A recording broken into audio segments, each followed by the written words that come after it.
Muy buenas tardes, estimados y estimados participantes. Mi nombre es Cruz Silva, soy coordinadora del área Justicia Viva del Instituto de Defensa Legal. En principio, agradecerles por estar presentes, por estar viéndonos a partir del Facebook del Instituto de Defensa Legal, Justicia Viva y de la radio, y también, por supuesto, agradecer a la plataforma de Útero y la Mula.pe, también por transmitir en vivo y en directo esta conversación, este evento virtual denominado La Libertad de Expresión de las y los operadores de justicia. Las grandes profesionales que nos acompañan son la doctora Clara Mosquera, integrante del Consejo Directivo de JUSDEN, que en algunos momentos presentaré, y también nuestra colega Úrsula Indacochea. Como ustedes conocen, ella es directora del área de independencia judicial de la asociación Due Process of Law Foundation. La independencia de los operadores y operadoras del sistema de justicia está protegida por diversas garantías, tanto personales como institucionales. Por ejemplo, a través de la estabilidad en el cargo, un presupuesto adecuado, una carrera judicial y una carrera fiscal guiada por criterios meritocráticos y de transparencia, entre otras garantías. Una de esas garantías, que además tiene naturaleza de derecho fundamental, es la libertad de expresión. Este derecho fundamental tiene diversas implicancias para diversos bienes jurídicos, como por ejemplo la transparencia del sistema de justicia, el sistema democrático, la construcción de la opinión pública, la legitimidad del trabajo de los y las operadores de justicia al comunicar cuál es el desarrollo en sus funciones, los retos y los alcances de sus metas, el desarrollo de la relación entre el sistema de justicia y el periodismo, la legitimidad del sistema, entre otros. Estas diversas implicancias, así como los retos en la promoción de la libertad de expresión de jueces, de juezas y de fiscales, han comenzado a ser más visibilizadas y desarrolladas en el contexto regional en los últimos años. Ha sido materia, por ejemplo, de sentencias de la Corte Interamericana de Derechos Humanos, ha sido también materia de alertas por parte de la Relatoría Especial de la Libertad de Expresión de la Comisión Interamericana de Derechos Humanos, del Relator de Independencia Judicial y de Abogados de las Naciones Unidas, y también ha sido materia de debates desde realidades nacionales tan interesantes y diversas de los sistemas de justicia como de los países hermanos de Guatemala, El Salvador, Venezuela o Nicaragua. En ese sentido, este derecho fundamental de la libertad de expresión de los y las operadoras del sistema de justicia se convierte en un tema esencial sobre el cual reflexionar en nuestro país. Mucho más aún cuando es un reto permanente para la consolidación de nuestro sistema democrático y la promoción de la independencia de las instituciones del sistema de justicia.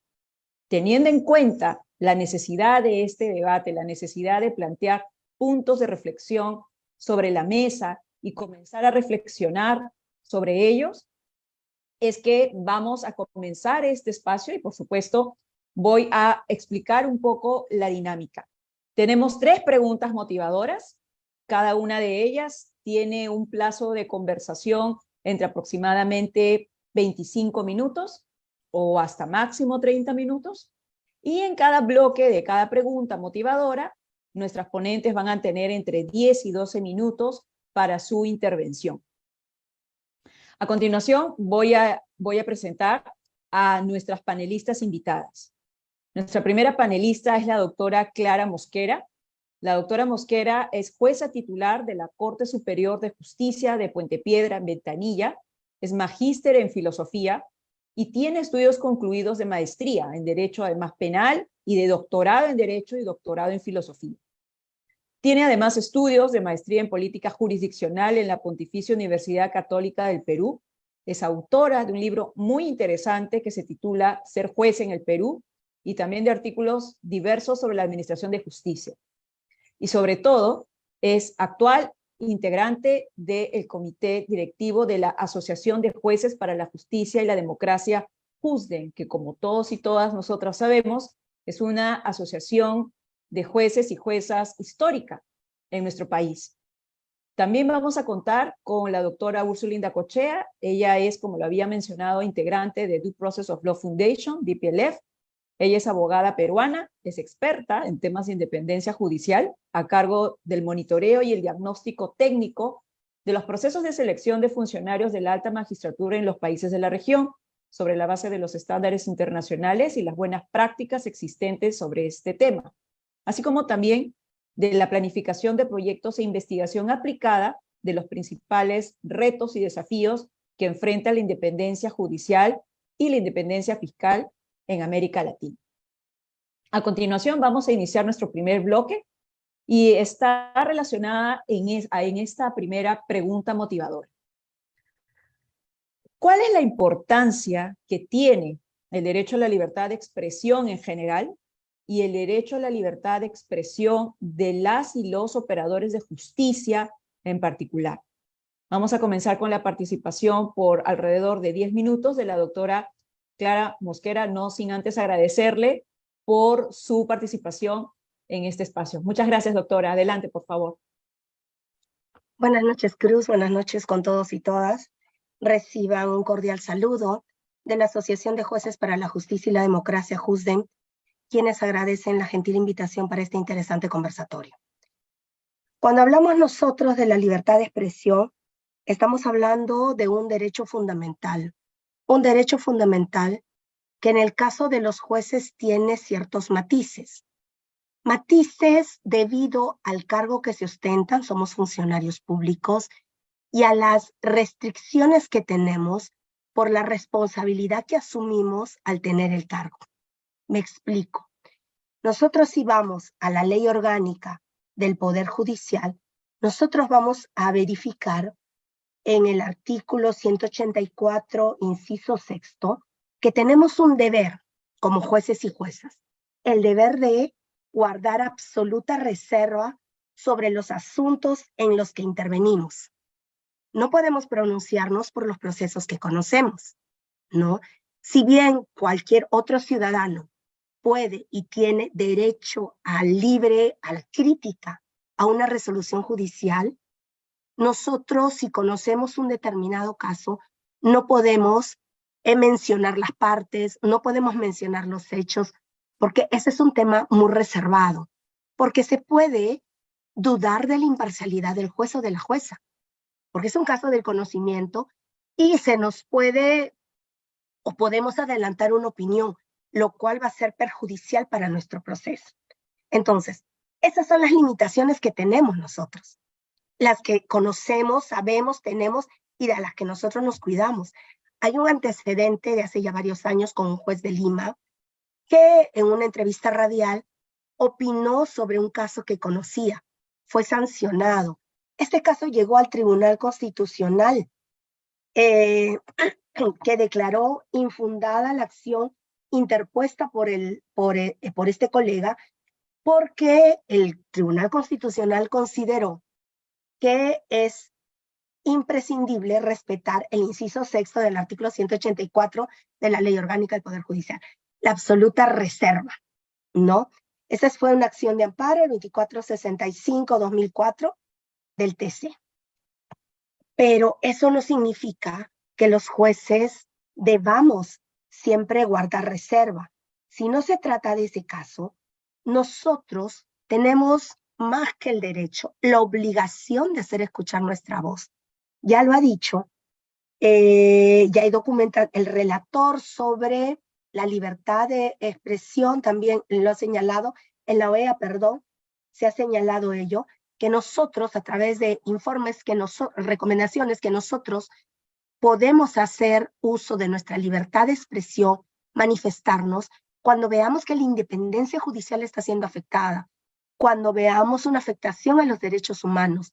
Y es por eso que nuestra asociación, JUSDEM, siempre frente a todo hecho que acontece en el país, emite pronunciamientos.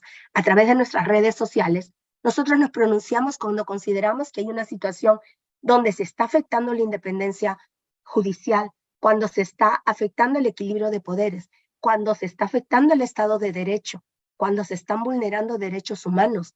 Recientemente hay una opinión consultiva del año pasado del Consejo Consultivo de Jueces Europeos, del Consejo de Europa, que señala que cuando la democracia, la separación de poderes y el Estado de Derecho se ven amenazados, todos los jueces y las juezas tienen el deber de pronunciarse en defensa de la independencia judicial y del orden constitucional, incluso en cuestiones políticamente sensibles. También deberían, dice, abordar las amenazas a la independencia judicial a nivel internacional. Cuando los jueces hablen en nombre de un consejo o asociación judicial, deberían disfrutar de un nivel de protección mayor. Entonces, no es que los jueces estemos callados, y acá hay que diferenciar, ¿no? Un tema es nuestro tema laboral, que conocemos los casos, otro es el tema grande, más amplio todavía, que tiene que ver con la independencia judicial, con los derechos humanos, con la democracia, la separación de los poderes. Pero dentro de este ámbito más pequeño, nosotros también debemos, y es tienen que verse modos para que la población conozca nuestros fallos. Si bien nosotras no podemos hablar de nuestros casos, nosotros tendría que pensarse en alguna forma de que la población conozca los fallos de los jueces. La transparencia es vital para el trabajo de un juez o jueza. La información en esta época, de la información que es tan rápida, debería ser abierta para, claro, casos sensibles con las restricciones, ¿no?, de nombres, determinados casos, pero que se conozca porque un juez o una jueza falla de determinado modo. Yo leía las recomendaciones de Seriajust, y Seriajust también se preocupó por este tema, por el acceso a la información. ¿Para qué? Para que se creen oficinas de vocerías judiciales en las cortes, para que no salgan los jueces a explicarlos, sino salga un vocero judicial a explicar el porqué del fallo, qué fue lo que sucedió, cómo se sustenta, porque un juez tiene la obligación de motivar sus resoluciones. Pero si esa motivación está a puerta cerrada y no lo conoce el común de la población, vamos a tener situaciones extremas donde hace unos años a una jueza fueron a atacarle y romperle las lunas en la casa, en el norte del país, porque estaban indignados por una información tergiversada que salió a la luz a través de los medios de comunicación. Entonces, es importantísimo que la población esté informada. Nosotros emitimos, como le vuelvo a decir, pronunciamientos, pero en los casos que conocemos hay mecanismos que nos pueden acercar a la población, y eso es vital, ¿no? Tomar ese tipo de propuestas de Seriajust ayudarían muchísimo para tener una información veraz, y no solamente en castellano, también en quechua, aymara o en todo otro idioma originario que tengamos, dependiendo de la zona, para difundir, porque no se conoce mucho del trabajo de los jueces. Todavía se cree en el juez que trabaja a puerta cerrada, a pesar que ya se conoce más por las redes, ¿no?, las audiencias que tenemos, pero todavía se cree que el juez trabaja a puerta cerrada y que no se pueden conocer los fallos. No basta con el Twitter del Poder Judicial o de la Corte Suprema, donde sale el anuncio que condenaron a tal persona a tantos años de cárcel. Es un gran avance, pero creemos que todavía resulta insuficiente, ¿no? Nosotros no vamos a ver jamás a un juez hablando de un caso, no, porque ya tenemos este antecedente, pero sería interesante que un vocero explique a la población de esta situación para acercarnos a la ciudadanía. Nosotros tenemos un nivel de aceptación muy bajo en las encuestas, quizás porque no se conoce, en parte tampoco porque no se conoce cómo realizamos nuestro trabajo o cómo motivamos nuestras resoluciones. Entonces, estos mecanismos son vitales. Y por otro lado, hay que fomentar el asociacionismo, porque gracias al asociacionismo, los jueces y juezas del país tenemos voz, pueden escucharnos, mostramos nuestras preocupaciones por la realidad actual, mostramos nuestra preocupación o nuestra preocupación por la independencia judicial. Hay varias asociaciones de jueces a nivel nacional, ¿no? Hay también pronunciamientos a niveles de salas plenas, que también sirven para emitir opiniones. Recientemente a nivel nacional hubieron pronunciamientos debido a un comunicado del Ministerio de Economía y Finanzas. Todas las cortes, en su mayoría, casi todas sacaron pronunciamientos, ¿no? Esa es una forma también de llegar a la población y de ponerles al tanto de las situaciones que están aconteciendo al interior del Poder Judicial, ¿no? Entonces, Esas creo que son las ideas básicas, porque es importante la libertad de expresión en el tema de los jueces y las juezas, ¿no? Y esto también abarca no solamente a jueces y juezas, sino también a los fiscales, con la diferencia que los fiscales son parte en el proceso y tienen, considero yo, particularmente consideramos, tienen mayor libertad para hacer una crítica, una resolución judicial, porque ellos defienden una parte, ellos van con su posición, ellos presentan una formalización, presentan un requerimiento acusatorio, un requerimiento de sobreseimiento, les habla del punto de vista penal, que es mi área, y allí es donde los fiscales es un sujeto procesal más, junto con el imputado, junto con la parte agraviada, y tiene todo el derecho de hacer críticas, claro, a las resoluciones judiciales, si no las encuentra conformes. Nosotros, por ejemplo, no podemos criticar las resoluciones de las salas superiores, porque nosotros tenemos que cumplir, si es que nos revocan alguna resolución o la declaran nula, cumplir con lo que ordena la sala superior, la instancia superior. Pero en el caso de los fiscales no. Y más adelante creo que se va a tocar el tema de los fiscales o de un fiscal que, ha sido, que está con una medida en esos momentos, que creo está todavía en apelación, por haber hecho uso de su libertad de expresión, por haber cuestionado una resolución judicial, como lo puede hacer cualquier ciudadano de la República, ¿no? Estas serían las primeras ideas, Cruz. Gracias. Muchísimas gracias, doctora Clara Mosquera, por su participación. Vamos a repetir nuevamente nuestra pregunta para nuestra segunda panelista invitada, que ya se encuentra con nosotros. Ella, como lo habíamos mencionado, es Úrsula Indacochea, de Due Process of Law Foundation. Y la pregunta es la siguiente: ¿cuál es la importancia para ti, Úrsula, que tiene el derecho a la libertad de expresión en general, pero sobre todo el derecho a la libertad de expresión de las y los operadores de justicia en particular? Bueno, muchas gracias, Cruz, por la invitación. Un saludo para la doctora Mosquera. Es un placer compartir con ella este panel.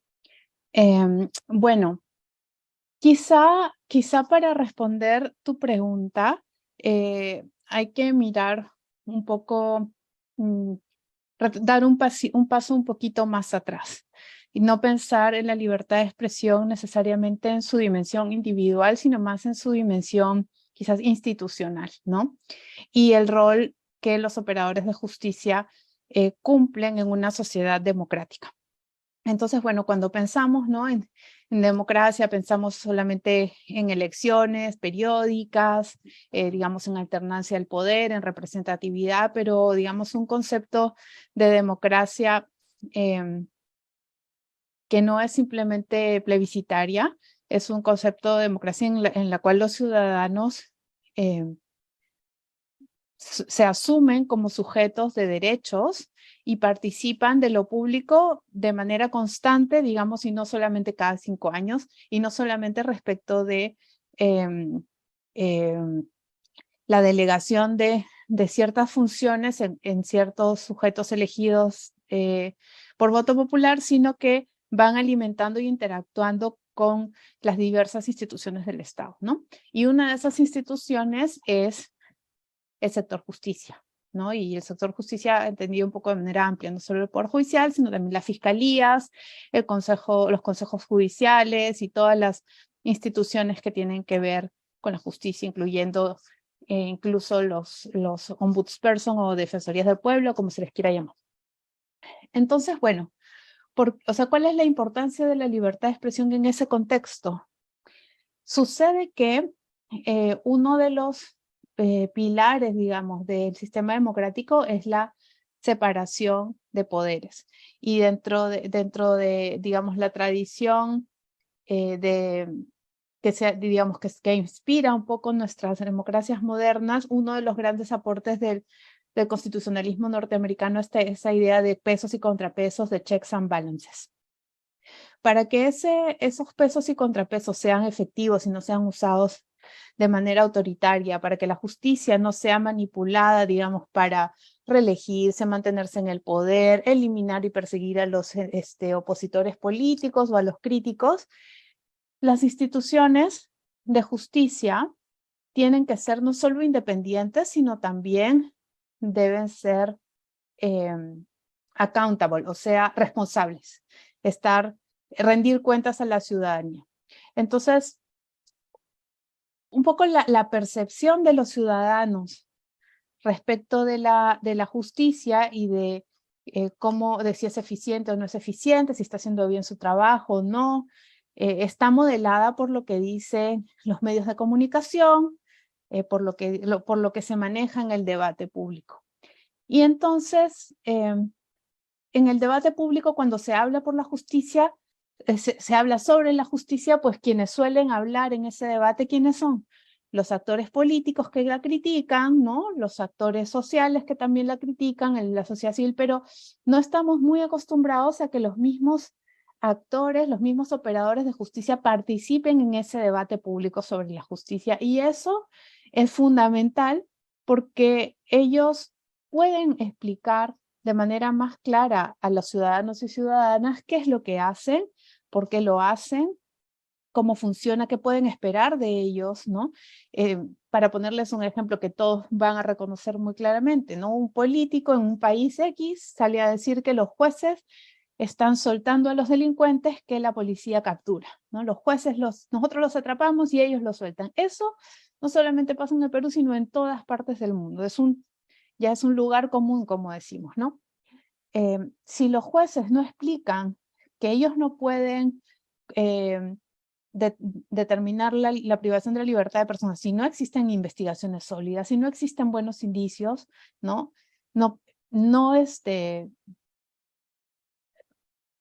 realizan la pedagogía necesaria para que la ciudadanía, en vez de decir, bueno, si estos jueces o juezas son cómplices de la criminalidad o son culpables de que la criminalidad no esté siendo controlada o reduciéndose, más bien podrían sentir, bueno, sí, si yo estoy en una situación y no se me demuestra que yo he participado en un determinado hecho, puedo confiar en que los jueces no me van a apresar arbitrariamente. Entonces, es muy importante que ellos participen.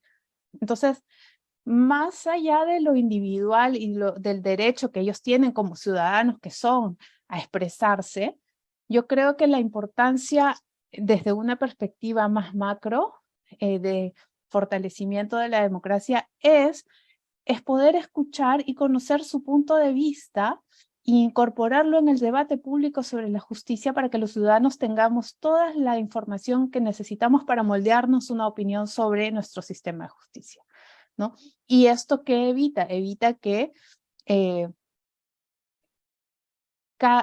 digamos, calen discursos o narrativas autoritarias desde el poder que, como sabemos, primero critican y critican y critican a los jueces para después aparecer con la solución que es una reforma profunda del sistema de justicia.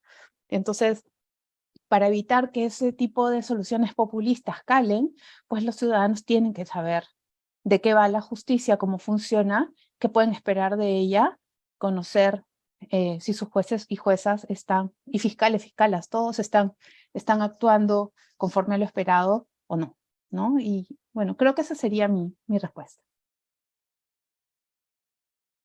Muchísimas gracias, Úrsula, por esta interesante reflexión, sobre todo a partir de la práctica, ¿no? También la doctora Mosquera nos había señalado algunos ejemplos relacionados en el supuesto de aquellos pronunciamientos de colectivos, de magistrados o de ya organismos de representación, instancias de representación dentro del Poder Judicial. La segunda pregunta es la siguiente, y la idea es que podamos compartir algunos supuestos de hecho que hemos visto no solamente en la actualidad, sino también en el pasado, de aquellos supuestos en donde hemos podido identificar algún tipo de vulneración o posible vulneración o riesgo a la libertad de expresión de los operadores de justicia. Nuestra pregunta motivadora es concretamente la siguiente.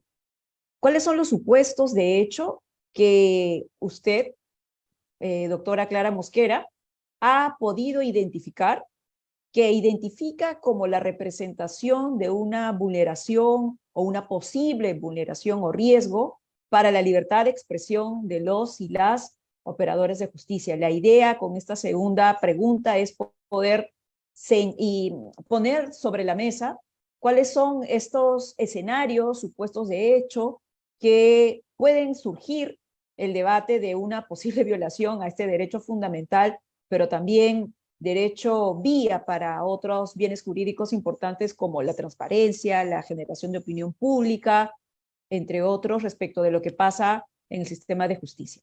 Adelante, doctora Mosquera. Bien, yo quiero partir de una experiencia. Cuando yo recién llegué a la judicatura hace 21 años, yo venía de ser profesora en San Marcos, del curso de Derecho Genético, y ahí a la semana, los 15 días que yo estaba en la judicatura, se comunica conmigo, había salido una noticia muy interesante vinculada a la genética y la implicancia en el derecho. Entonces se contacta conmigo un medio de comunicación y me pide una entrevista. Entonces dije ya, porque normal, no te había problema. Pero los secretarios que trabajan conmigo escucharon y me dijeron, usted no puede hacer eso. Era un tema tan distinto que no tiene nada que ver, era un tema académico, pero no puede hablar, ¿no? Tiene que pedir permiso. Llamé a la presidencia de la corte y la asesora legal me dijo que yo tenía que presentar un documento porque como jueza no podía declarar. Pero le decía, pero es un tema académico. No, le tiene que autorizar el presidente y si el presidente no lo autoriza se va al Consejo Ejecutivo distrital y etcétera, ¿no? O sala plena, perdón, no había Consejo Ejecutivo en ese momento distrital. Sala plena. Yo le digo, oiga, le digo, pero la entrevista es hoy día en la tarde y no tiene nada que ver con ningún caso, porque eso lo tenía yo bien claro, ¿no? Y me dijo que no. Bueno, tuve que recurrir a una colega muy querida, que ya no es jueza, que ha sido integrante de JUSDEN, y me aclaró el tema de los alcances. Es que nosotros mismos no sabemos los alcances. Este es un gran problema. Nosotros mismos, como jueces y juezas, desconocemos muchas veces los alcances que tenemos para ejercer nuestra libertad de expresión, ¿no?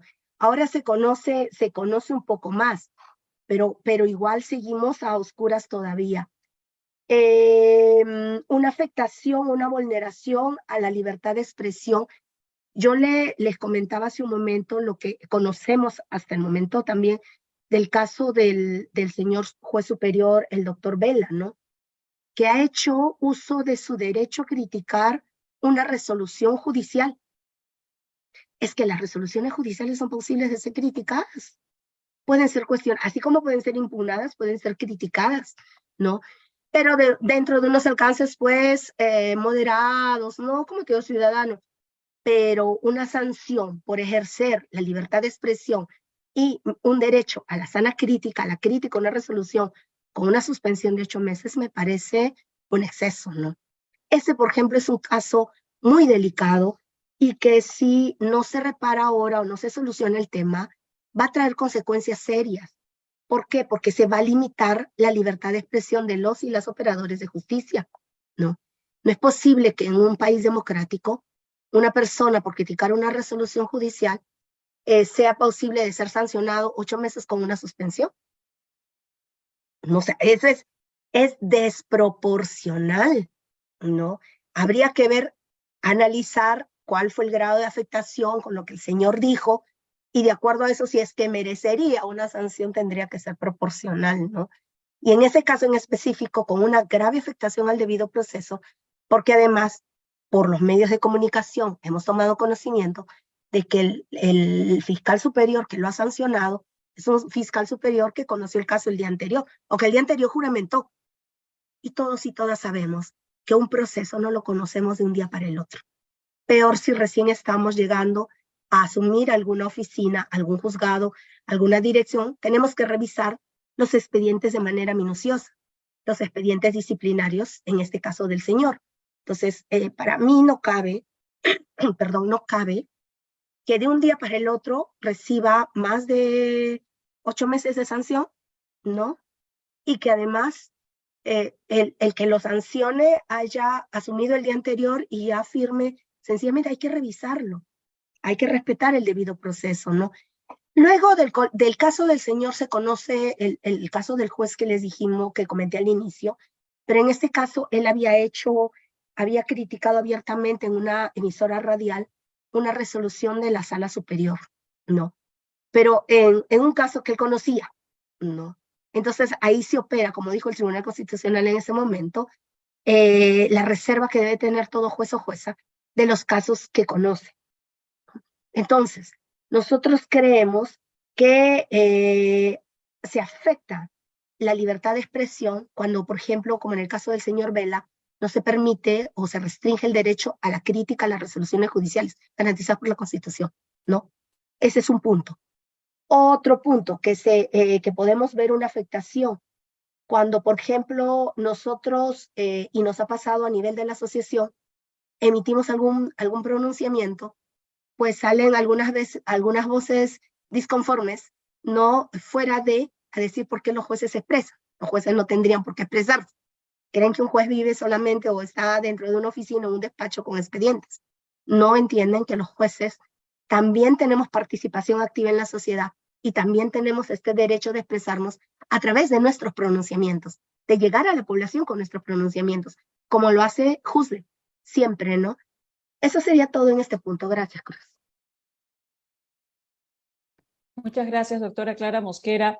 Esto me hace recordar sobre algunos estándares que en Relatoría Especial de Libertad de Expresión identifica cuando, por ejemplo, a través de nuestra libertad de expresión y de opinión, nos estamos pronunciando sobre la actividad de funcionarios públicos, ¿no? Nos hablaban de este criterio de la mayor tolerancia o un umbral mayor de tolerancia, justamente porque se es funcionario público, porque se está expuesto a la crítica y porque por la actividad pública tenemos el deber y la responsabilidad de la rendición de cuentas.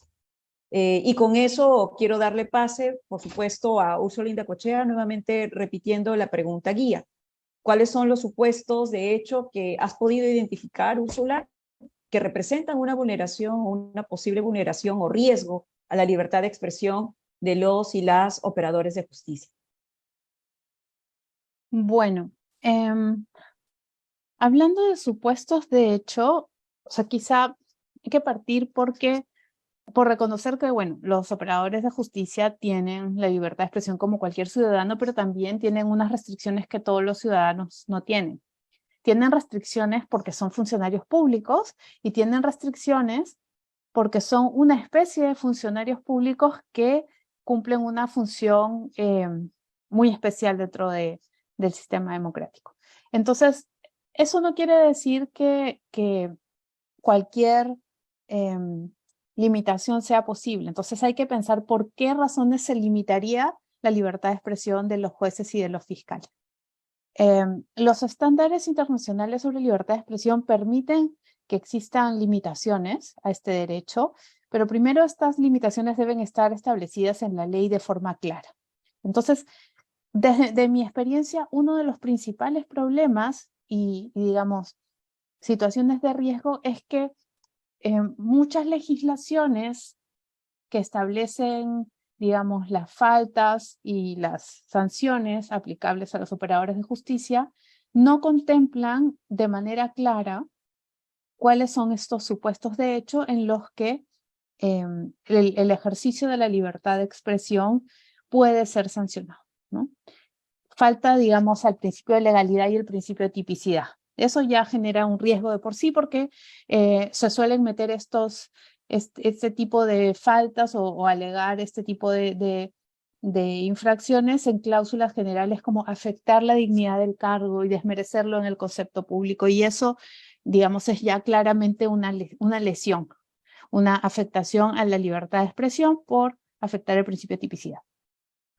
Pero además, supongamos que tenemos una ley, ¿no?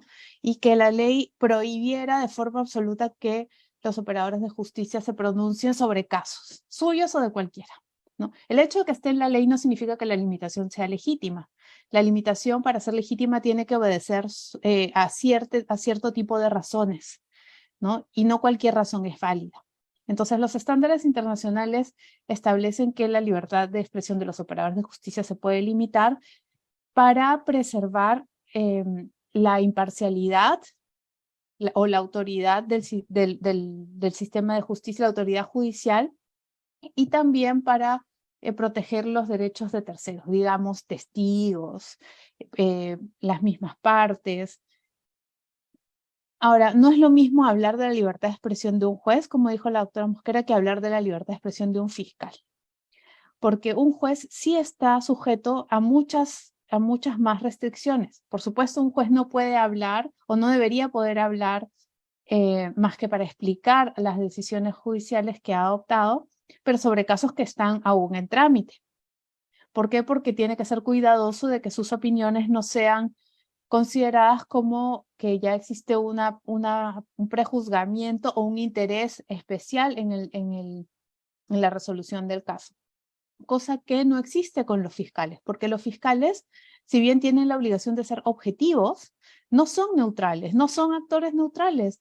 Los fiscales son una parte del proceso penal y por lo tanto defienden un interés específico, que es el interés público. Entonces, cuando un fiscal critica una decisión judicial, no solamente está actuando en su legítimo derecho como ciudadano de criticar las decisiones judiciales, está actuando como una parte que tiene derecho a cuestionar la competencia, la imparcialidad o la independencia del juzgador. Y eso lo puede hacer porque tiene la condición de parte, ¿no? Por supuesto, todo dentro de marcos de respeto, de moderación, ¿no?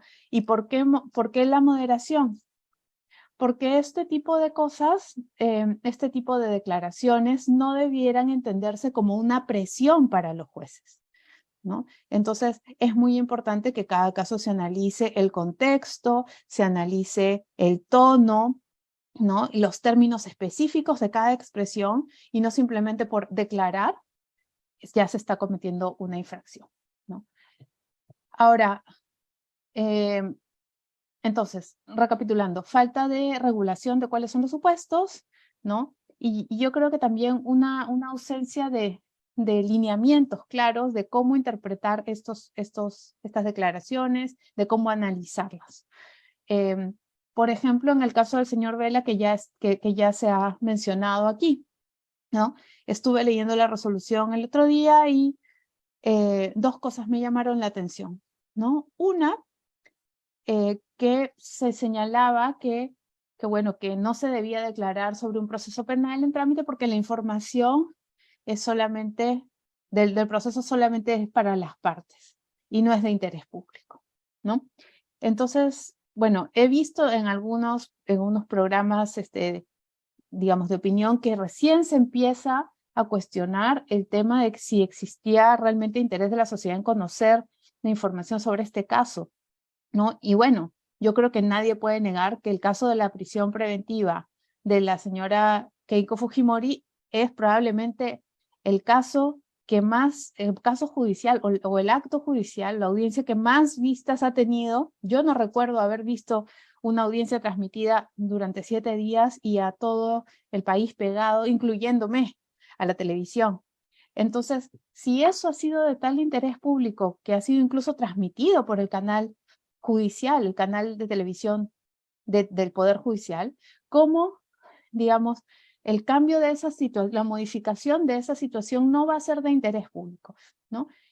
Y eso tiene que ponderarse también en la evaluación de estas declaraciones. Segundo, tiene que ponderarse también que la sociedad tiene un derecho a estar informada y de recibir además información periódicamente, ¿no?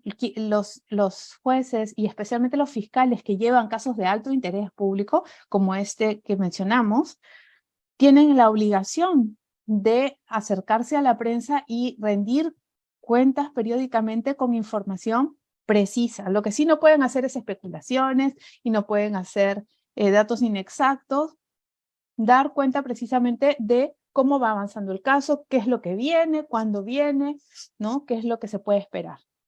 Eso no lo digo yo, eso está en la Declaración de Burdeos, está en el dictamen número 25 del Consejo Consultivo de Jueces Europeos del Consejo de Europa, que analiza situaciones como esta.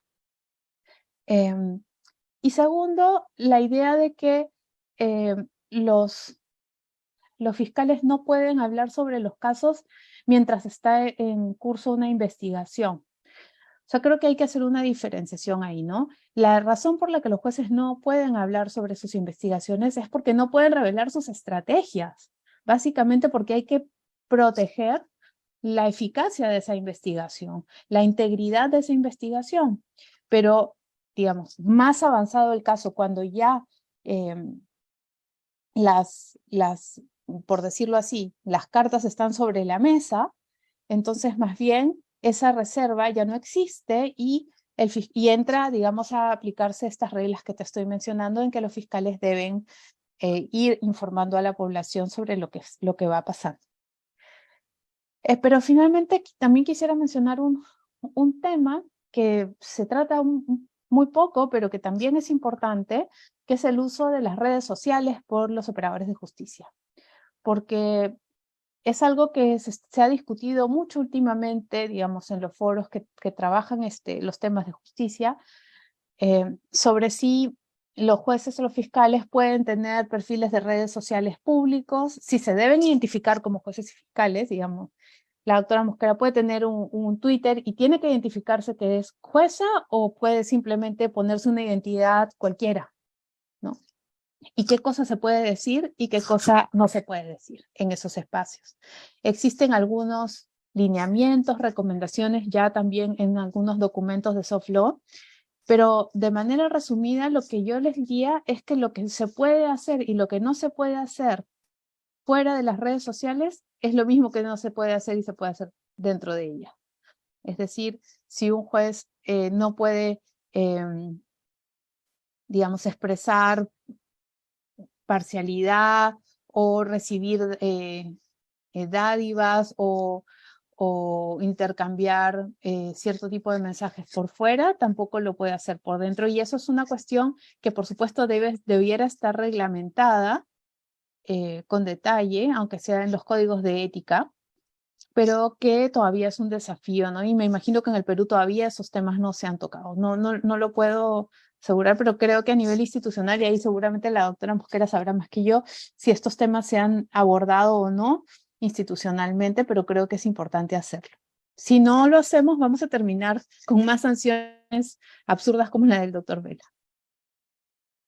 Muchas gracias, Úrsula Indacochea, por tu respuesta sobre esta segunda pregunta y también por parte de la doctora Clara Mosquera sobre los supuestos de hecho que se han podido identificar como una vulneración o una posible vulneración a la libertad de expresión de los operadores y operadoras de justicia. Yo quería, antes de pasar a la tercera pregunta, plantearles lo siguiente respecto de cuáles son esos otros bienes jurídicos que en consecuencia al limitarse al grado de vulnerar el derecho a la libertad de expresión de operadores de justicia, también se perjudican. Ya se había hablado, por ejemplo, aquí sobre el interés ciudadano y la exigencia ciudadana por poder saber lo que pasa en casos públicos de interés público, ¿no? Sobre todo relacionados con delitos como corrupción o de macrocriminalidad o de lavado de activos o delitos tan sensibles como los de feminicidios o trata de personas, ¿no? Quería también, por ejemplo, explorar algunos supuestos de algunos bienes jurídicos o derechos que terminan también siendo puestos en riesgo cuando no se garantiza debidamente la libertad de expresión de operadores y operadoras de justicia. Me pongo a pensar, por ejemplo, en aquellos operadores que en países hermanos como Guatemala o El Salvador, el derecho a la libertad de expresión, entiendo que les ayudó a poder no solamente informar a la ciudadanía sobre lo que pasaba con el caso que tenían a cargo, sino también poder generar una identificación y una legitimidad al ayudar a comprender a la sociedad la importancia del caso y, por supuesto, todos los riesgos que estos casos de corrupción por lo general conllevan, ¿no? Me ponía a pensar también en, por ejemplo, estas ya conocidas, como lo ha identificado la Comisión Interamericana de Derechos Humanos, campañas de desprestigio o de desinformación respecto de operadores de justicia que entiendo de recortarse indebidamente o limitarse indebidamente el derecho a la libertad de expresión individual y colectiva de los operadores puede dejarlos en indefensión también, ¿no? Pienso, por ejemplo, en los fake news, digamos, estas plataformas de desinformación sobre el trabajo o sobre la misma persona del operador de justicia.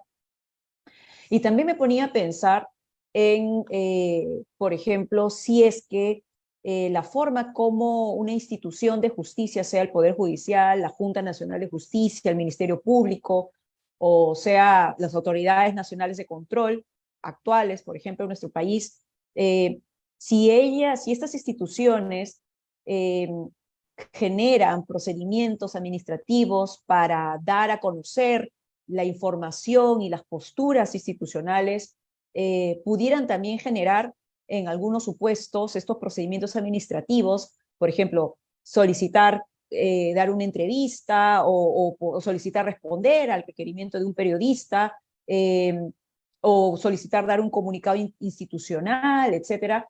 Si es que estos procedimientos administrativos se demoran mucho, salen fuera de la oportunidad o limitan, por ejemplo, que solamente pueden pronunciarse ciertos operadores de justicia que tienen cierto cargo administrativo y no, por ejemplo, quienes conocen el caso, por ejemplo, en nuestro caso sería algunos jueces de primera instancia o algunos fiscales provinciales. Si es que estos procedimientos administrativos que pudieran existir para finalmente determinar una postura o una opinión o generar una entrevista respecto a un operador de justicia también pudiera ser materia de evaluación para que no pueda vulnerar los derechos de libertad de expresión de los fiscales como personas individuales, funcionarios públicos, pero también de manera institucional. Quisiera poder tener alguna retroalimentación de ustedes, alguna opinión sobre estos temas, porque creo que son fenómenos que se repiten en diversos países a nivel regional y creo que no solamente en este momento actual, sino también de nuestro país, sino también en otras épocas. No sé si nos puede dar unos 5 minutos al respecto la doctora Clara Mosquera y después la doctora Úrsula Indacochea. Adelante, por favor. Sobre lo que sucede, nos decía sobre lo que sucede en la actualidad con estos macrocasos, con la información que se le debe, te entendí así, Cruz, la información a la ciudadanía. Claro, es importante que se sepa. Yo lo dije hace un momento, y justo la doctora Úrsula nos hablaba del tema de las redes sociales, ¿no? De cómo vuela la información en el momento. Entonces, frente a esa celeridad con la que vuela la información, el Poder Judicial también debería informar adecuadamente. Muchas veces los jueces emitimos alguna resolución que quizás no es de trascendencia en un proceso, quizás no es trascendente, pero sin embargo, por la naturaleza del propio proceso y por los intereses que hay en juego, de pronto merecen la atención de un sector de la prensa, que tergiversando lo que el juez o jueza resuelve, pues lo presenta al juez o jueza como un corrupto, sin saber realmente qué es lo que ha sucedido. ¿Cuál es la respuesta de la institución? Nuestra institución no responde. Los jueces no solemos remitir cartas aclaratorias pidiendo que aclaren, ¿no? Alguna vez yo lo he hecho en 2 oportunidades, pero luego la verdad es que tenemos tanto trabajo que no tenemos ni tiempo para estar pidiendo notas aclaratorias. Y eso parte, ¿por qué? Porque hay mucha desinformación. Si hubiese un medio, un modo de enviar una información veraz, certera, precisa, entendible, no en el idioma en el que hablamos o la forma como hablamos los operadores de justicia, que el articulado, que los supuestos, que la tipicidad, que la imputación, no, para que el común de la población lo entienda, creo que ganaríamos bastante, ¿no? Con una difusión en un idioma claro, preciso, explicando. Para eso tiene el Poder Judicial sus canales respectivos, para llegar a la población y evitar ese tipo de los excesos que comete alguna prensa, no toda obviamente, alguna prensa. Porque nosotros estamos viendo, últimamente a los jueces no, pero sí a los fiscales en algunos programas cómo los están satanizando, satirizando inclusive también, ¿no? Entonces, creo que es necesario mejorar la comunicación con la población hacia el exterior para que se puedan comprender con facilidad y en buen lenguaje los fallos de los jueces. Muchísimas gracias, doctora Mosquera. Adelante, doctora Indacochea. Bueno, yo creo que en los casos en los que se ataca a los jueces y a los fiscales, no deberían ser ellos los que tienen que salir a responder. Eso debería ser asumido por la propia institución. ¿Por qué pienso esto? Porque si ellos están ocupándose de responder, muchas veces pueden darse situaciones en que se les va a criticar justamente para provocar una respuesta y después solicitar. Aquí hay alguien que se quiere expresar, alguien con 4 patas que se quiere expresar.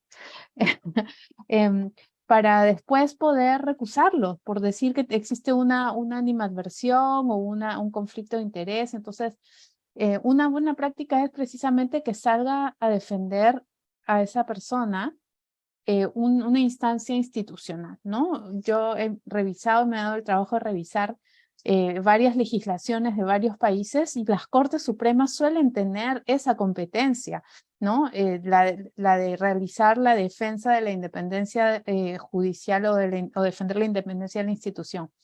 En algunos países existe una oficina especial para eso, como una especie de, sería como una especie de mini ombudsperson, o como un pequeño defensor dentro del sistema de justicia que se encarga de hacer esto. Pero si no existiera una instancia también que lo puede hacer, son las asociaciones de jueces, las asociaciones de fiscales, y si aún así esas no es posible activarlas, pues porque a veces no depende del juez o del fiscal, pues existen otras también de niveles superiores que son subregionales, regionales, internacionales, que pueden levantar la voz también, ¿no? Yo creo que esa es la forma adecuada. ¿Y por qué pienso eso? Bueno, porque cada vez vemos más de esos ataques, vemos más de presidentes dando conferencias, que ahora, digamos, los presidentes les encanta dar conferencias matutinas, diarias, y donde sacan las caras de los jueces, sus nombres. Estos son los jueces que han parado la hidroeléctrica, estos son los jueces que suspendieron la construcción del tren, estos son los jueces que han anulado las disposiciones para la sanidad de la pandemia, durante la pandemia. Entonces, hay presidentes que han incluso dicho que una sala les ha ordenado condenar a muerte a la población de un país simplemente porque anularon una disposición ilegal durante la pandemia. O sea, pero ¿cómo se defienden los jueces ante eso? ¿Deben salir ellos a contestar o deben hacerlo por canales institucionales? Yo creo que la prudencia, ¿cuál es la palabra? El temperamento judicial, digamos, en su versión institucional, exige tener previstos canales para esto y no tener que improvisar en el momento. En el Perú hemos visto muchas veces que la presidenta del Poder Judicial, la doctora Elvia Barrios, ha salido públicamente a dar una entrevista, a declarar cuando se ha criticado al sistema de justicia en su conjunto, y eso está muy bien. Pero creo que es mejor tener un vocero que no sean los mismos operadores de justicia ante este tipo de situaciones que vamos a verlas cada vez más, lamentablemente. Muchísimas gracias, estimadas doctoras.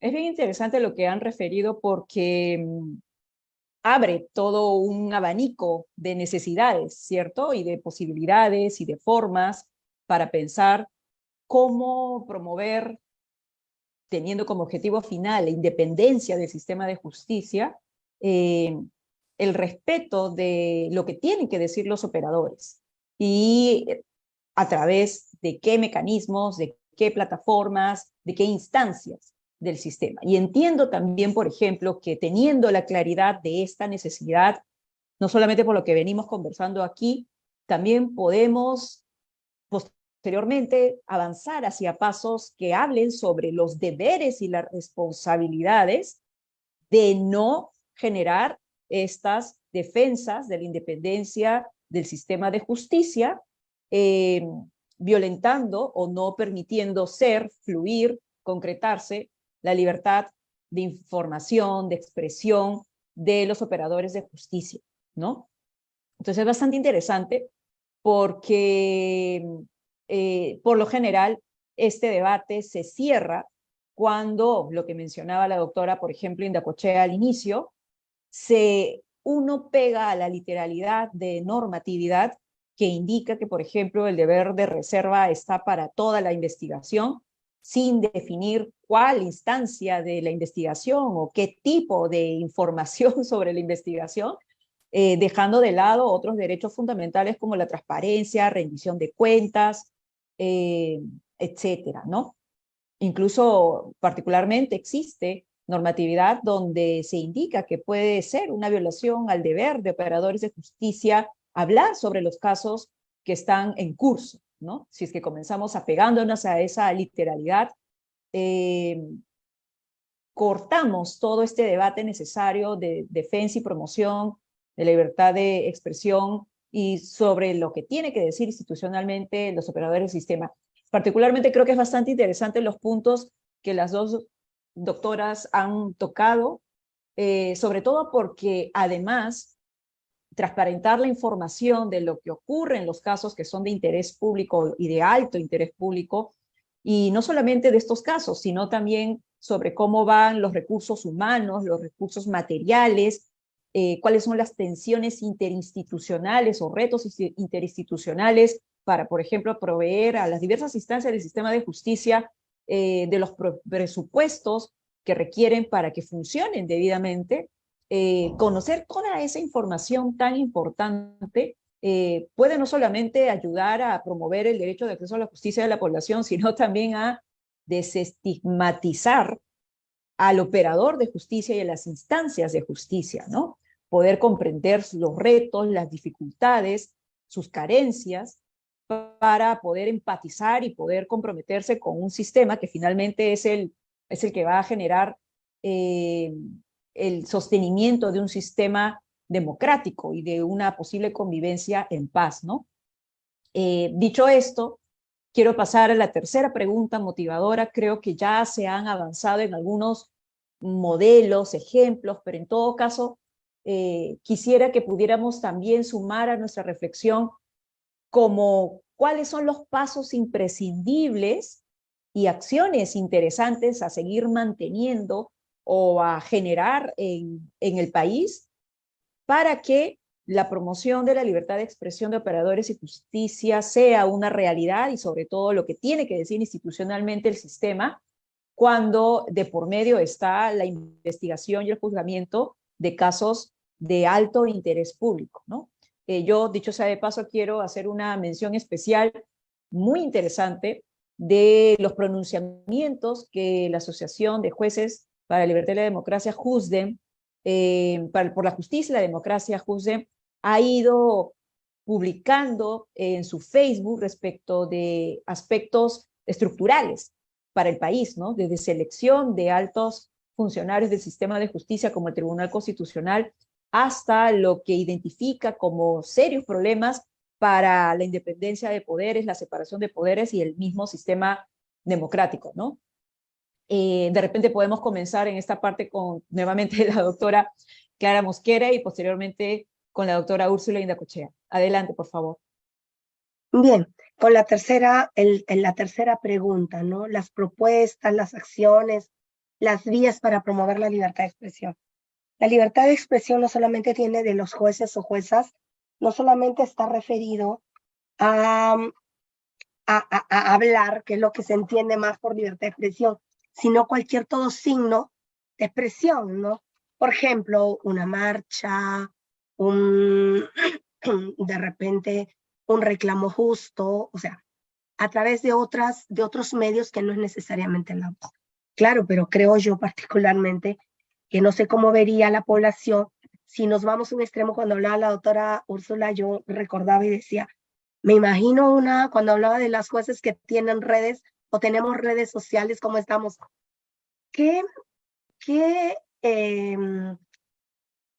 ¿Cómo le digo? ¿Qué seguridad o tendría un litigante, más que seguridad, o qué seriedad encontraría un litigante en una jueza o una fiscal que de pronto aparece tiktokeando en redes, ¿no? Bailando, eso ha sido ya materia de un análisis en Argentina. Hubo un caso, si no me equivoco, la doctora Indacocha, de recordarlo, en Argentina, en Colombia, una fiscal creo que era de tiktokera o de Instagram, ¿no? Entonces eso también nos llama a reflexionar. ¿Cuál es el límite? ¿Hay confianza en una fiscal o una jueza que de repente aparece bailando, tiktokeando en minutas prendas o en la mano con una botella de cerveza? Entonces, hay límites. Los jueces y fiscalas, juezas, fiscales y fiscalas tenemos límites, ¿no? Creo que podemos usar las redes sociales, pero aparecer, caramba, así no me parece lo adecuado ni lo más serio. Y la desazón que va a sentir el litigante, que va a haber un divorcio o que tiene un proceso penal y que pronto jueces y fiscal aparezcan pues haciendo malabares frente a un celular, bien cuestionable, ¿no? Pero bueno, eso venía a mi mente cuando hablaba la doctora Indacocha de las redes sociales. Creo que sí podemos usar las redes sociales, pero con responsabilidad, con mucha cautela, sin adelantar opinión, sin comentar nuestros casos, ¿no? Pero las podemos usar. ¿Quién nos sigue en redes sociales? Caramba, uno necesita una información rápida y la tiene en Twitter, ¿no? La tiene al momento. O busca algún dato y lo tiene de repente en Instagram, no sé, hay tantas redes. Pero bueno, en cuanto a las propuestas, acciones y medios, quisiera centrarme en 2 puntos aquí. En propuestas, un acercamiento. El Poder Judicial necesita acercarse, lo hablo desde mi punto de vista como jueza, acercarse a la población para explicar el fallo de sus jueces, juezas. Eso es lo que necesita el Poder Judicial. En todos los idiomas, ¿no? De modo sencillo, un lenguaje claro, preciso, sin utilizar el latín que en tanto utilizamos a veces en nuestras resoluciones, sin latines, en un castellano fluido y entendible por todo aquel que no tenga ni una pizca de conocimiento de derecho. Eso es lo que se necesita, cercanía a la población, explicar, no esperar que en redes digan cualquier cosa sobre un fallo judicial y de pronto tengamos acciones cuestionables, como sabes, que se fueron a golpear, a romper los vidrios de la casa de una jueza, ¿no? Entonces, eso va a permitir acercarse, permitir que la población conozca en lo que, cómo ha resuelto un juez, cómo ha motivado su resolución. Porque a veces dicen, uy, hay un violador, por ejemplo, le dieron solamente 6 meses de cárcel, 6 meses de prisión, y no 6 meses, es una prisión preventiva, porque no se conoce la diferencia entre una pena efectiva y una prisión preventiva. Desde allí ya vienen los problemas. Entonces, redes sociales más abiertas, no solamente mensajes en texto, sino también con un vocero judicial. Que se desarrollen cursos para cronistas judiciales. Es indispensable. Hay muchos periodistas que se han especializado y que están que desarrollan temas judiciales, pero son de determinados medios. Hay que expandirlo, ilustrar, porque dicen que un juez emite una resolución a favor de alguien y la gente que ve el impacto de la primera plana del periódico dice, bueno, qué barbaridad, cuánto plata, cuánto dinero habrá corrido. Pero no es así porque están tergiversando la información. Entonces hay que ilustrar también y colaborar allí con estos cursos para operadores de justicia y capacitar también a los propios operadores de justicia, porque tenemos redes, sí las usamos, pero tenemos que ser muy responsables. Como le decía al inicio, considero yo el uso excesivo del TikTok de repente para promocionarse, no es muy serio para un operador de justicia. Somos funcionarios, funcionarias, ¿no? Entonces eso le resta también seriedad a nuestro trabajo y generaría no solamente desazón, sino sorpresa en los litigantes. Entonces, que también nos ilustren a nosotros, que nos capaciten también a nosotros, No solamente es pensar afuera, sino al interior, para que nosotros, operadores de justicia, también conozcamos nuestros límites y sepamos qué es lo que podemos decir, cómo podemos expresarnos, hasta cuáles son nuestros límites que tenemos. Eso falta. Trabajo al interior, trabajo hacia afuera. Y bueno, en este caso nuestra asociación siempre, JUSDEN, está atenta la asociación a cualquier hecho que signifique afectación al Estado constitucional de derecho, afectación a la separación de poderes, afectación a la independencia judicial, porque nosotros entendemos que ese es un deber que tenemos como jueces y juezas del Perú. Gracias. Muchísimas gracias, doctora Clara Mosquera. Y bastante importante lo que usted señala como uno de los últimos puntos, ¿no? Y hace bastante recordación de incluso informes de la Relatoría de Naciones Unidas sobre independencia de magistrados y de abogados, respecto de aquellas situaciones en donde la libertad de expresión ya no es solo un derecho, sino que se convierte en un deber ante situaciones complejas, excepcionales, que ponen en riesgo el sistema democrático y la independencia del propio sistema de justicia. A continuación, vamos con la reflexión también de la doctora Ursulinda Cochea. Bueno, sobre lo que mencionaba la doctora Mosquera, el caso de la jueza colombiana Vivian,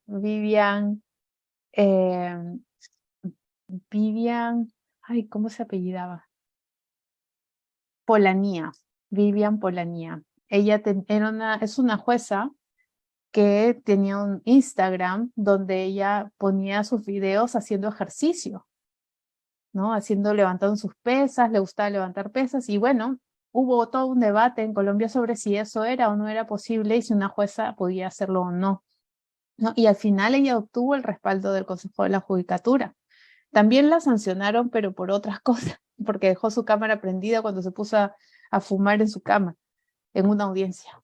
Pero, digamos, sacando ese tipo de situaciones excepcionales, también es preciso reconocer que los jueces tienen una vida privada y que, digamos, siempre que no estén en un espacio en el que están identificándose como jueces, también tenemos que pensar que pueden tener, digamos, un ejercicio de su libre expresión de otras formas, pero por supuesto hay que cuidar siempre la moderación, la confianza que ellos, la confianza de la ciudadanía reposa en ellos y puede ser afectada no solo por lo que hagan en su vida pública, sino también en su vida privada, ¿no? Y eso es algo que los jueces aceptan cuando deciden ser jueces. Y lo que sucede en su vida privada afecta la percepción de la ciudadanía sobre su independencia, sobre su competencia, sobre su imparcialidad. Entonces, teniendo eso como norte, pues hay que también permitir que tengan otras expresiones que no son ni necesariamente ligadas al ejercicio de la función, pero que son legítimas igualmente, ¿no? Y como decía la doctora Mosquera también, la libertad de expresión no solo se ejerce en una entrevista ante los medios o en un comunicado de prensa, sino también cuando se participa en una marcha, cuando se hace el ejercicio del derecho de cátedra en la universidad, cuando se escribe un artículo, cuando se escribe un libro, ¿no? Me venía a la mente el caso del juez Urrutia de Chile, que escribió un trabajo académico criticando a la Corte Suprema y responsabilizándola de cómplice de las graves violaciones de derechos humanos producidas en la dictadura de Pinochet. Entonces, ese caso fue analizado por la Corte Interamericana y fue respaldado como un ejercicio legítimo de su libertad de expresión, pese a que estaba directamente criticando a sus superiores, ¿no? No en un caso concreto, pero sí de manera general. Entonces, bueno, esto de que no se puede criticar al superior es también matizable, ¿no? Porque cuando se está en un contexto en que lo que está en juego es opinar sobre temas de democracia, de respeto al Estado de Derecho, entonces ese tipo de discursos, ese tipo de expresiones sí están respaldadas, ¿no? Pero como digo, hay un caso por caso que tiene que ser analizado. Como recomendaciones, ¿qué se puede hacer? Concuerdo totalmente con que los periodistas necesitan una formación, sobre todo aquellos que cubren y que hacen crónica judicial, necesitan una formación especializada, pero también creo que los periodistas necesitan una formación en derecho, los periodistas en general, ¿no? He estado conversando con varios colegas periodistas y no necesariamente reciben cursos obligatorios sobre sistema jurídico y cómo funciona el Estado y cómo funcionan los sistemas de justicia, los jueces, los fiscales, y entonces si es que esto no puede ser cubierto de una manera, no digo técnicamente impecable, pero por lo menos con cierta solvencia, entonces la opinión pública también tendrá, digamos, las mismas deformaciones que tiene las opiniones y la información que transmiten los profesionales de la información. Así me parece importante eso. Pero una cosa que me parece aún más importante y que es algo que hemos estado nosotros como EPLF trabajando con operadores de justicia centroamericanos, es que los jueces tienen que tener una formación en conceptos de comunicación estratégica y en entrenamiento de medios. Y eso es importante por varias razones, ¿no? No necesariamente porque vayan a salir a declarar, aunque eventualmente les serviría si tienen que salir a declarar ante los medios, sino porque eso les permite identificar cuando los mensajes de otros actores públicos o privados están directamente dirigidos a atacar la independencia judicial, ¿no? Y les pongo el ejemplo del caso de El Salvador con el presidente Bukele. No, el presidente Bukele, como todos saben, destituyó en un solo día, él y la Asamblea Legislativa, dominada por la supermayoría de su partido, el primer día que entraron en posesión del cargo, el primer acto que hicieron fue destituir a todos los miembros de la Sala de lo Constitucional y el fiscal general y nombrar reemplazos directos. Pero, digamos, la cooptación de la justicia no empezó allí, a diferencia de lo que muchos creen. Existe y se ha documentado una serie de pronunciamientos públicos, tweets, discursos, donde se puede ver, si uno los lee, digamos, en conjunto, se puede ver una narrativa, unos mensajes que se repiten en el mismo sentido para desacreditar a la justicia, para afectar la credibilidad y la confianza ciudadana en la justicia y luego aparecer con una medida tan drástica como esa que nadie objetó, que nadie en ese momento cuestionó. ¿Y por qué? Porque, bueno, les pareció lógico que los jueces corruptos tenían que salir, que los jueces que habían servido al sistema anterior tenían que irse. Entonces, eso se construyó y se construyó deliberadamente como una estrategia de comunicación desde el poder. Entonces, los jueces deben ser capaces de identificar eso, de decir, miren, estos son los mensajes, estos son los valores que resaltan estos mensajes, y hacer su arbolito, ¿no? Mensajes, casos, y encontrar los patrones. Y eso es algo que sí creo que sería bueno que a nivel, no sé si los jueces individuales, pero sí de las asociaciones judiciales empiecen a tomar en cuenta. Y el entrenamiento de medios, pues es importante porque se necesita saber explicar claramente a la ciudadanía en qué consiste lo que están haciendo, ¿no? El tema de los TikToks quizás para mí es demasiado, pero el presidente de la Corte Suprema de México, Saldívar, tiene un TikTok que es muy popular. Yo se los invito a ver porque es un TikTok, digamos, educativo, ¿no? Se llama El Profe Saldívar. Y él explica que es un recurso de amparo, qué cosa es la perspectiva de género en el juzgamiento y todo para un público entre 14 y 20 años. O sea, así de segmentado está su público, pero es un ejemplo de cómo, digamos, se pueden utilizar distintos tipos de canales para comunicar mensajes a distintos tipos de público. Muchísimas gracias a Úrsula Indacochea. Quiero, ya para ir terminando, lamentablemente, nuestra conversación, prometemos, dicho sea de paso, generar otro espacio para retomar algunos puntos de este de este encuentro y poderlos ahondarlos, plasmarlos. Quisiera ir cerrando con estas también ideas.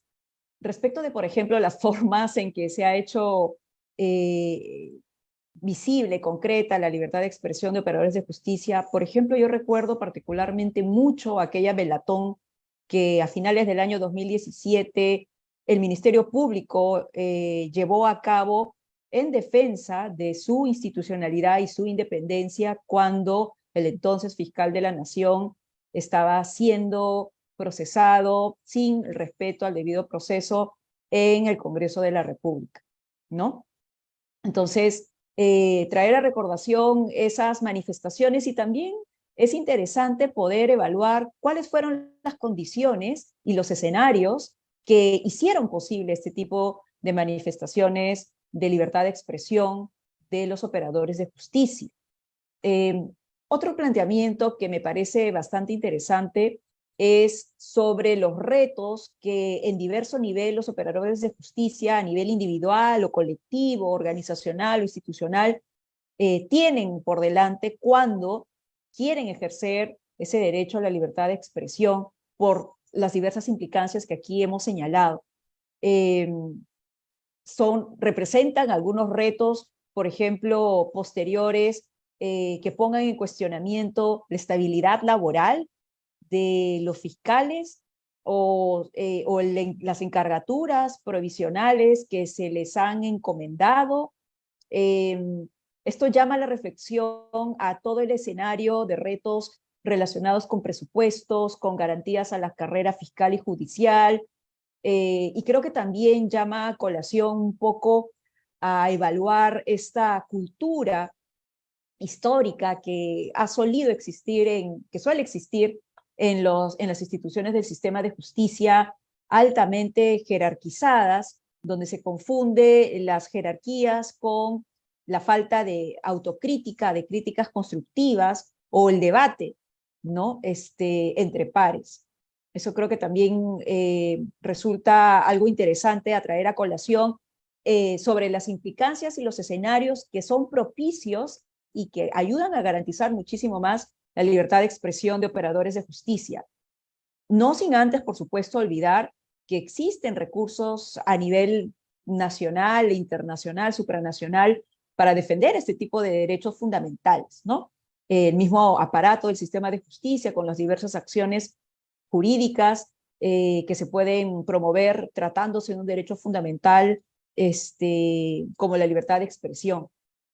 Y finalmente, creo que también es bastante interesante sumar a nuestra conversación aquellas reflexiones que plantea el informe de corrupción y derechos humanos del año 2019 de la Comisión Interamericana de Derechos Humanos, donde identifica que las personas defensoras y defensores de derechos humanos, que también incluye a los operadores de justicia, sobre todo cuando están llevando adelante investigaciones y juzgamientos de causas de alto interés público como casos de corrupción, por ejemplo, cómo es que la libertad de expresión y otros derechos fundamentales se ven vulnerabilizados y vulnerables en un escenario donde hay muchos intereses en juego, justamente porque se está llevando adelante causas anticorrupción que son muy difíciles, pero también tan necesarias en su no impunidad para el sostenimiento de nuestro sistema democrático y los derechos fundamentales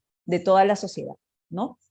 Me parecía bastante interesante las reflexiones que al respecto presentaba este informe, que por supuesto cada vez que tenemos oportunidad invitamos a leer para reflexionar, porque plantea temas básicos que son absolutamente de actualidad.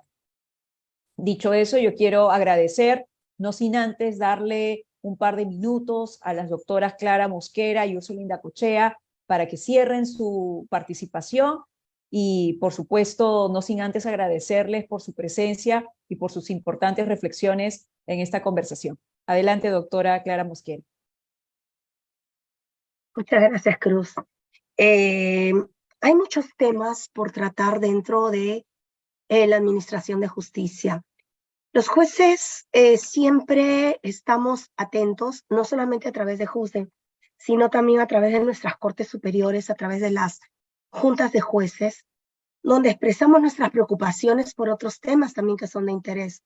El tema de la homologación de nuestros sueldos, por ejemplo, que se ha judicializado, ese es un tema.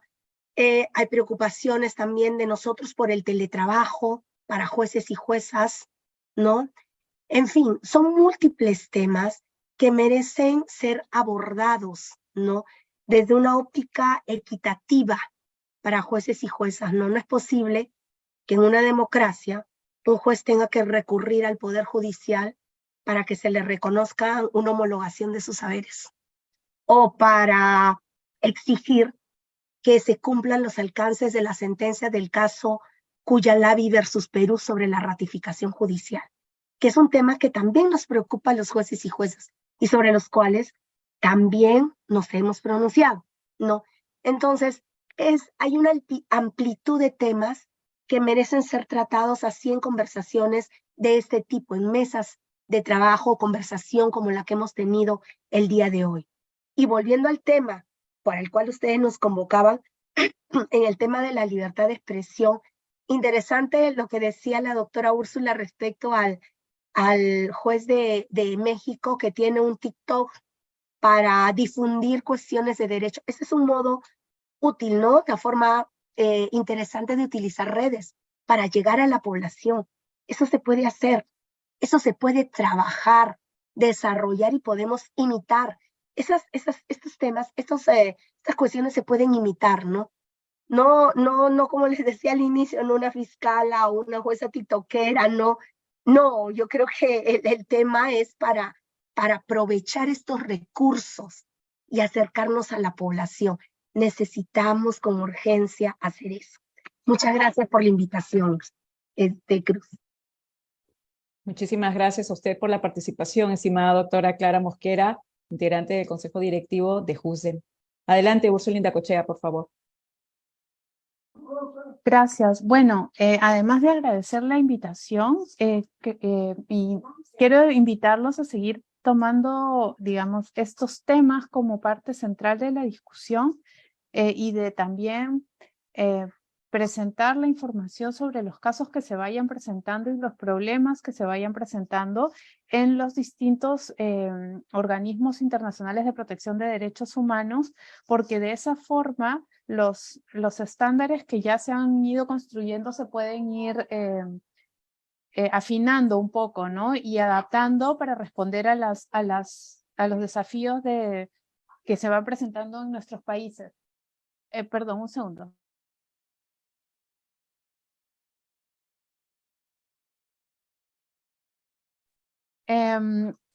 Por ejemplo, la relatora de Naciones Unidas sobre la independencia de jueces y abogados va a lanzar una convocatoria muy pronto para presentar insumos para su informe siguiente al Consejo de Derechos Humanos, ¿no? Donde se pueden también alcanzar información e insumos sobre las situaciones que se van presentando en el Perú, sobre la importancia de fortalecer y de regular adecuadamente los supuestos de sanción que están vinculados al ejercicio de la libertad de expresión más allá de los límites razonables o afectando otros bienes jurídicos, pero también otros problemas como el tema del asociacionismo judicial y el ejercicio de la libertad de expresión de manera colectiva, ¿no? Creo que es importante que estos temas se toquen y la única forma de hacerlo es que se vuelvan visibles. También quiero exhortar, digamos, a los jueces y operadores de justicia que nos están escuchando y que se sientan amenazados o reciban presiones de su independencia, que puedan acudir al sistema interamericano no solamente a través de la Relatoría de Personas Defensoras y Operadoras de Justicia, sino también de la Relatoría Especial para la Libertad de Expresión, que también está, digamos, involucrada y tiene este tema dentro de su agenda, para así poder ampliar el margen de protección que reciben, ¿no? Y finalmente, sí creo que es importante que los jueces y juezas y fiscales, operadores de justicia en general, no tengan temor de participar en el debate público, que se asuman como actores que necesitan participar y que nosotros necesitamos que participen, ¿no? La aproximación a organizaciones civiles, a organizaciones sociales, es fundamental no solamente para que ellas comprendan lo que ustedes hacen, sino también para que reaccionen en apoyo y en defensa de ese sistema cuando sea atacado, digamos, por otros poderes, tanto formales como informales, externos, no solamente públicos, sino también privados. Entonces, si no como decía mi abuela, lo que no se conoce no se puede querer, ¿no? Eso me decía ella. Yo creo que eso se aplica a muchos aspectos de la vida. Solo lo que se conoce se ama, solo lo que se conoce se quiere, y entonces, si queremos poder contar con una defensa amplia de los sistemas de justicia, tenemos que hacer que las personas lo conozcan. Muchísimas gracias por esas participaciones finales a nuestras panelistas y profesionales invitadas, la doctora jueza Clara Mosquera, integrante también del Consejo Directivo de JUSDE, y la doctora Úrsula Indacochea, especialista de Due Process of Law Foundation. Por nuestra parte, muchísimas gracias por acompañarnos en la conversación de este tema tan esencial para la región, pero también para nuestro país. Vamos a generar un espacio similar para ahondar en lo dicho aquí y también incorporar algunas otras reflexiones, porque como se ha señalado por nuestras dos panelistas, este tema es esencial en los momentos actuales y también históricamente para el sostenimiento y fortalecimiento de la independencia del sistema de justicia y del Estado democrático de derecho. Muchísimas gracias por su atención y con nosotros será hasta otra oportunidad. Hasta pronto. Gracias. Hasta luego. Gracias.